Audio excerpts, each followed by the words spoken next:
Hey everybody, this is gonna be my last video on what I've gone through with the Luvox and the withdrawal. Uh, Yesterday was about as rock bottom as you could get. Horrific anxiety that was really unfounded. Anxiety to the point of hyperventilation, sweating, shortness of breath, heart palpitations, you name it. I mean, it was just a mess. I was literally on the floor trying to calm myself down. Uh, and then I took my drone out.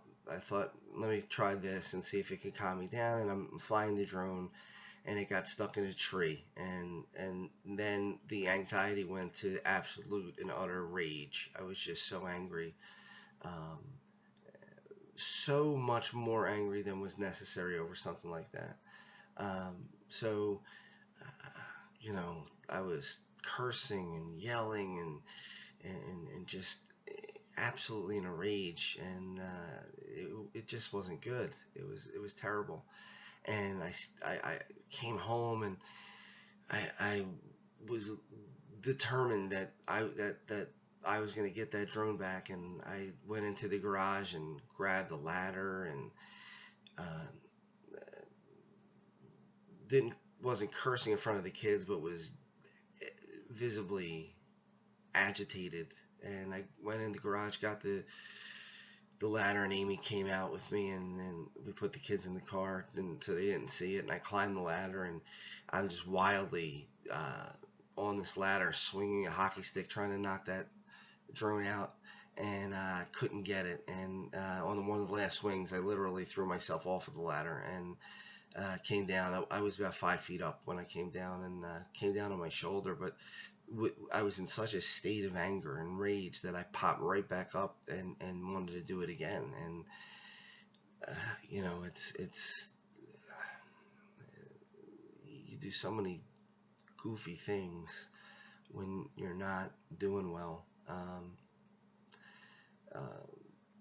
And then Amy said to me, that's it, let it go, let it go. You always get another drone, it's not a big deal. And I just was so angry that I lost that drone, and I grabbed that ladder, that 6-foot ladder, and put it over my head and threw it as far as I could throw it, in complete disgust. And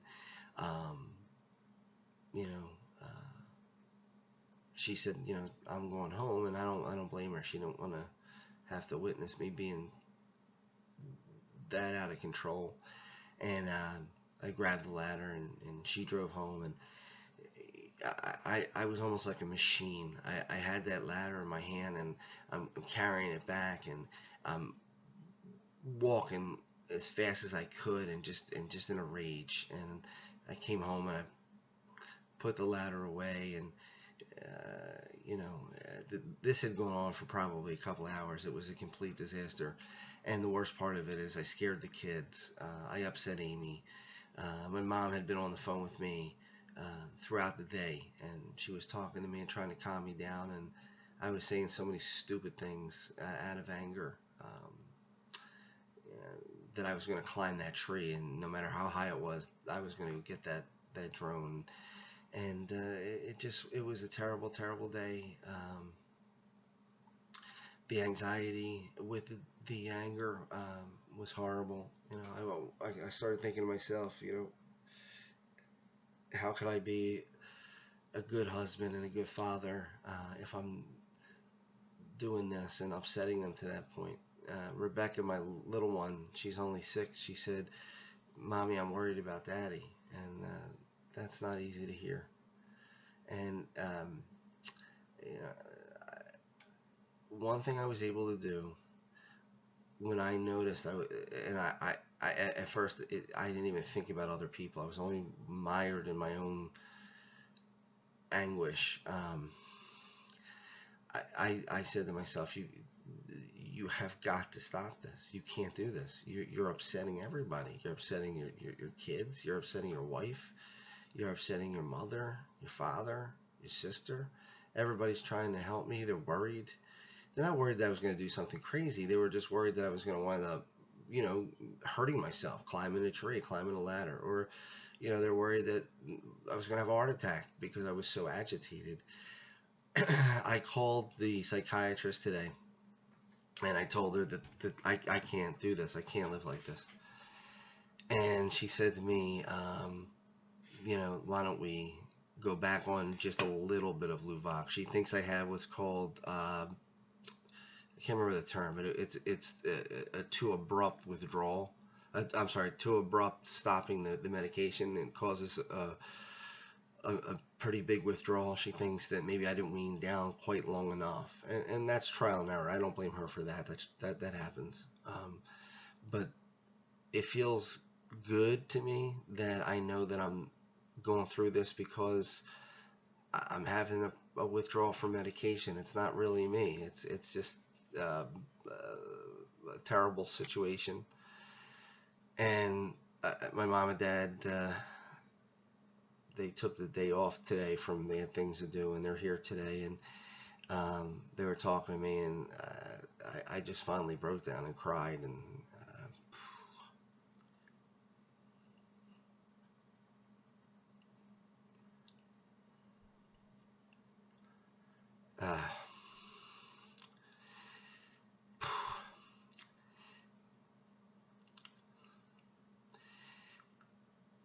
I cry because I know that this doesn't just hurt me. It's hurting everybody who loves me, and how lucky I am to have them around me. And the fact that they took the day off from what they had to do to come and sit with me and make sure I was okay. And they reminded me that no matter how much I feel like I have, that God is how much I feel a distance from God right now, that I don't feel His presence around me, that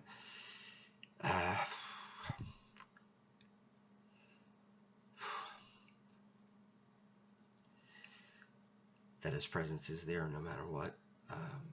He's going to be there. And I think that's another thing that people who have these problems have to remember, is that